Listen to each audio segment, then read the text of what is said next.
Bismillahirrahmanirrahim. Assalamualaikum warahmatullahi wabarakatuh. Alhamdulillah, kita masih bisa berjumpa lagi ya dalam pembahasan soal UTS Matematika Diskrit tahun 2017. Insya Allah kita akan membahas soal nomor 4. Untuk soal nomor 1, 2, dan 3, silakan lihat di video yang lain, video terpisah. Oke. Soal nomor 4, masih materi aljabar boolean. Soalnya adalah sederhanakan fungsi boolean dari peta Karnaugh di bawah ini. Jadi bentuk baku SOP. Nah, ini di bawahnya ada K-map, Karnaugh map atau peta Karnaugh, petaka.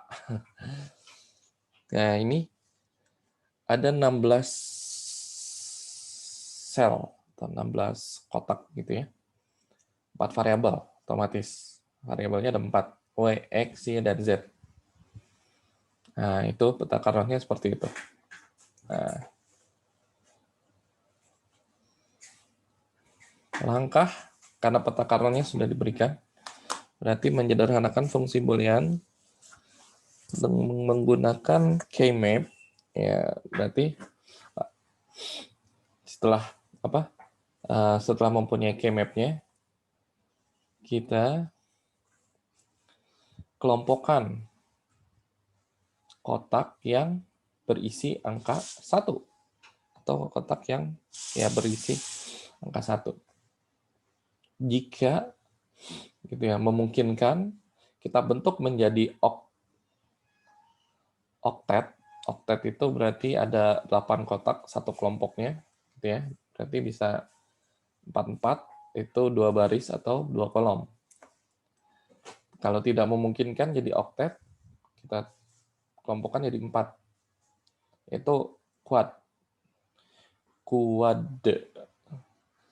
Itu 4 kotak, bisa sebaris 4 kotak, atau satu kolom 4 kotak, ataupun dua-dua, gitu ya. Dua-dua atas bawah, atau kiri kanan sama, gitu ya. Jika tidak memungkinkan jadi 4 kotak dalam satu kelompok, atau quad, kita kelompokkan jadi pasangan, gitu ya. 2 kotak jadi satu kelompok. Oke, bisa sebaris, satu, atau bisa sekolom, atas bawah, kiri kanan atau atas bawah, gitu ya kotaknya, susunannya. Oke, sekarang kita lihat. Ini ada, nah sekilas langsung terlihat nih, ada satu yang banyak sini di sebelah kanan, 2 kolom yang paling kanan, gitu ya. Ini bisa kita buat jadi oktet. Kita kasih tanda ya. Nah, ini oktet.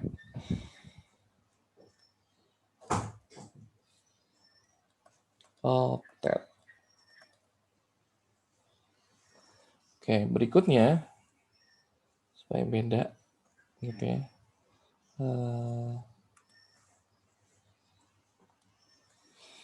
Berikutnya kita lihat, berarti ini 8. Nah, ini masih ada 4 kotak yang berisi angka 1 di luar 8 ini. Oke, berikutnya kita lihat dulu 2 yang paling atas. Gitu ya. Nah, 2 yang paling atas bisa kita kelompokkan jadi pasangan. Tapi kita bisa juga mengelompokkannya menjadi 4 kotak atau quad. Nah, jadi 2 yang atas ini bisa mengajak 2 kotak lagi yang berisi angka 1 yang ada di sebelah kanannya. Nah, maka ini jadi quad.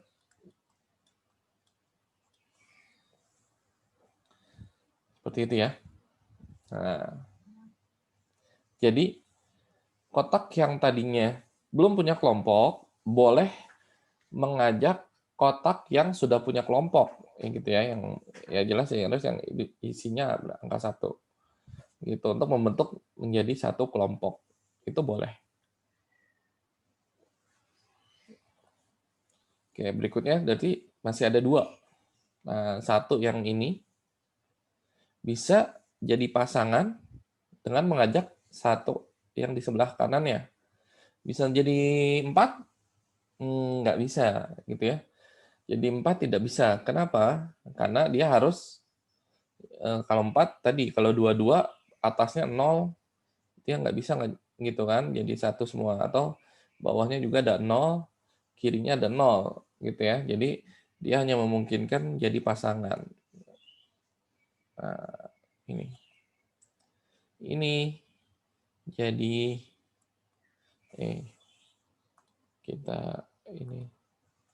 kita ganti dulu warnanya deh, misal biru ya. Nah, ini dia pasangan. Oke, berikutnya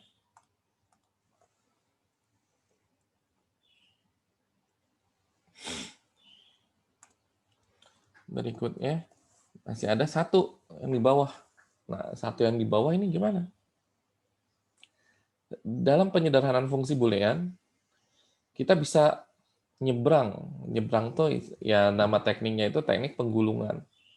Jadi penggulungan tuh bisa kayak karpet gitu ya, bisa digulung atas bawah seperti itu, atau bisa juga digulung kiri kanan gitu ya. Atau kalau di fungsi boolean lagi bisa jadi bola, secara ininya nyambung atas bawah kiri dengan kanan. Nah, jadi maksudnya satu yang ini paling kiri bawah ini dia bisa mengajak, misal kita kasih tanda ini, dia bisa ngajak satu yang di atas kiri paling atas ini,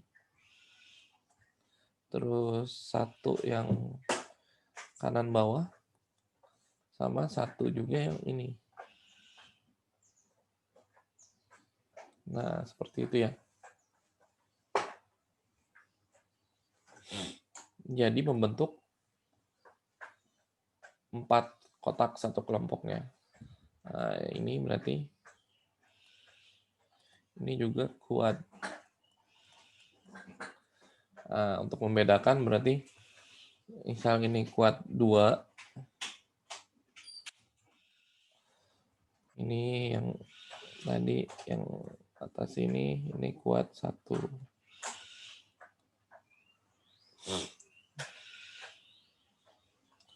Oke. Nah, pengelompokannya harus benar, gitu ya. Tidak boleh berlebihan atau tidak boleh juga kurang kelompoknya. Misal dia bisa dikelompokkan jadi 4 kotak, tapi hanya dikelompokkan jadi 2 atau jadi pasangan. Nah, itu juga kurang tepat pengelompokannya. Oke, setelah kita kelompokkan, berikutnya kita tulis hasil tiap kelompoknya. Seperti itu. Kita mulai dari yang paling besar kelompoknya, atau yang 8. Oktet. Nah, hasilnya apa yang oktet? Bisa kita tulis di sini ya. Yang oktet. Nah, ini berarti ya oktet itu gitu ya. Jadi kalau oktet di 4 variabel pasti hasilnya menjadi 1 literal gitu ya. 1 variabel atau 1 literal. Kita lihat barisnya. Oktet di sini dia 4 baris 2 kolom. Nah, 4 baris 2 kolom berarti W-nya, jadi ini itu ada biner 2 digit di kiri, di sebelah kiri itu mewakili baris 1, 2, 3, 4. yang sebelah atas itu mewakili kolom 1, 2, 3, dan 4. Nah, yang di biner yang di sebelah kiri dari peta Karnoff itu mewakili dua variabel, yaitu W dan X. W itu digit yang sebelah kiri, X-nya itu digit yang sebelah kanannya. Nah, untuk yang biner yang ada di atas, itu mewakili variabel Y dan Z.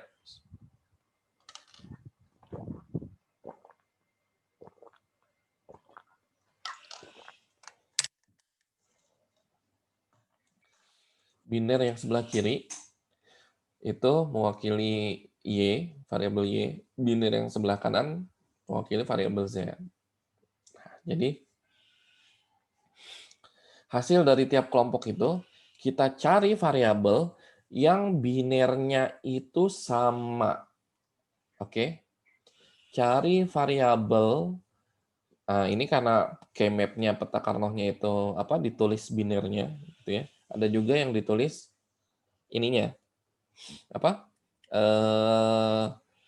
literalnya. Berarti WX ini tuh kalau kita tulis di sini ya.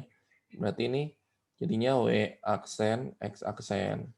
Ini W aksen X. Yang ini WX baris 4 WX aksen. Nah, yang ini berarti jadinya Y aksen Z aksen. Y aksen Z. YZ. Ini YZ aksen. Nah, seperti itu ya. Jadi, lihat. W ada dua baris yang sama, 1, 2, W-nya aksen, atau 3, 4. Itu W-nya sama, gitu ya. X juga sama, dan setiap itu sama. Jadi, dua baris itu pasti variabelnya sama, gitu ya. Kayak X. X itu 1 sama 4 yang sama, atau 2, 3. W, 1, 2, atau 3, 4. Kalau Y itu kolom 1, 2, atau 3, 4. W itu sama X, Y itu sama dengan W, gitu ya. Secara urutannya 1, 2, atau 3, 4. Z itu sama dengan X. 1, 4, ya kan? Z aksen ada di 1 sama 4. Atau Z itu 2, 3. Nah, jadi sekarang lihat. Barisnya, oktet di sini 4 baris nih. Berarti kalau 4 baris, W sama X-nya pasti nggak ada yang sama, gitu ya. Karena W di sini keempat-empatnya masuk nih kotaknya. Jadi WX-nya itu gitu ya. Jadi WX-nya itu nggak ada yang sama. Nah, tinggal kita lihat yang dua kolomnya. Jadi oktet di sini kan baris 1, 2, 3, 4. Kolomnya kolom 3 dan 4. Nah, kolom 3 sama 4 yang sama itu apa? 3, 4 kolom untuk kolomnya. Itu Y-nya. Z. Kalau Z-nya beda ya. Z itu tadi kan 1, 4 dan atau 2, 3. Berarti maka yang di sini yang kita tulis Y.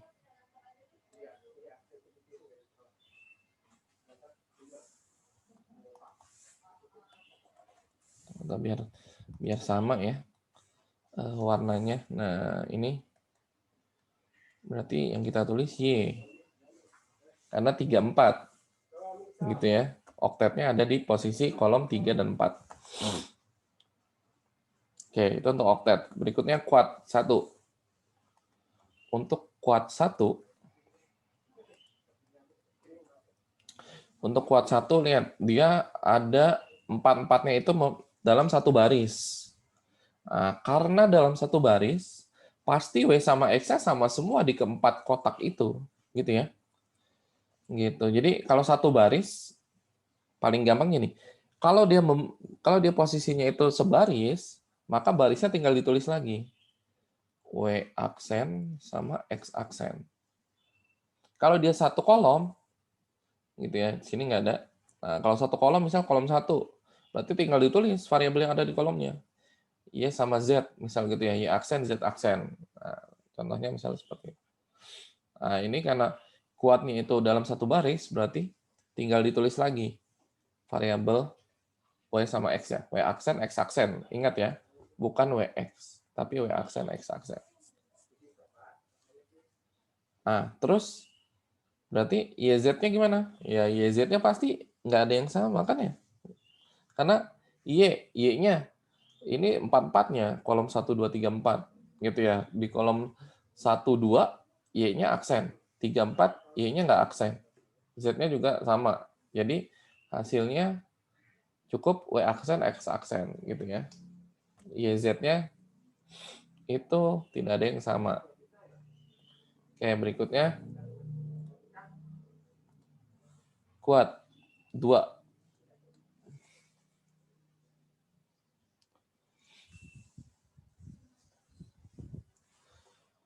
Kuat 2. Nah, kuat 2 itu di ujung-ujung.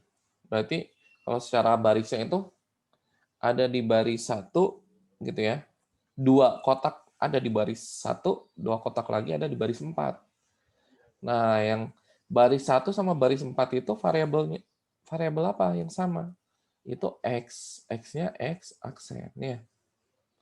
Kemudian kolomnya ada 2 kotak ada di kolom 1, 2 kotak lagi ada di kolom 4. Kolom 1, kolom 4, variabel apa yang sama? Itu Z-nya ya, Z aksen.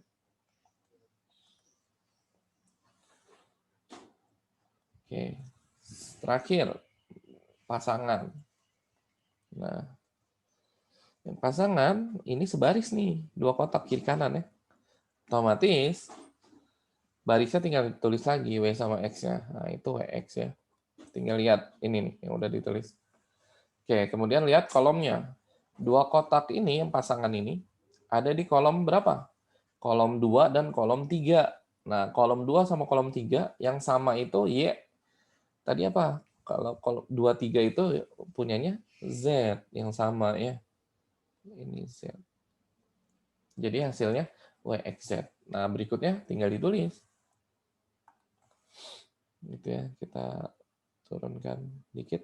Nah, tinggal ditulis. Jadi, gitu ya.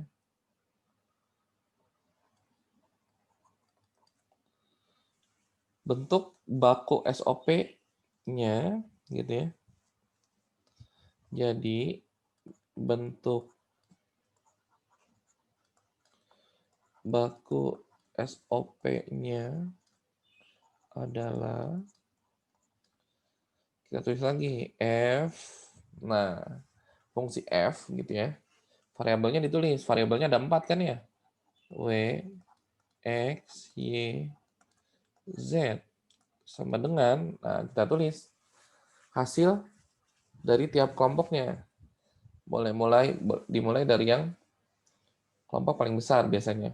Ini Y tambah, kemudian kuatnya kuat 1, W aksen, X aksen, tambah X aksen, Z aksen, tambah W, X, Z.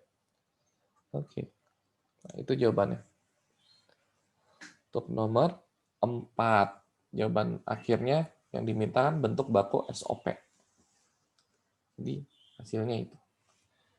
Oke, selamat memahami pembahasan yang diberikan. Lalu kita lanjutkan ke nomor 5. Terima kasih.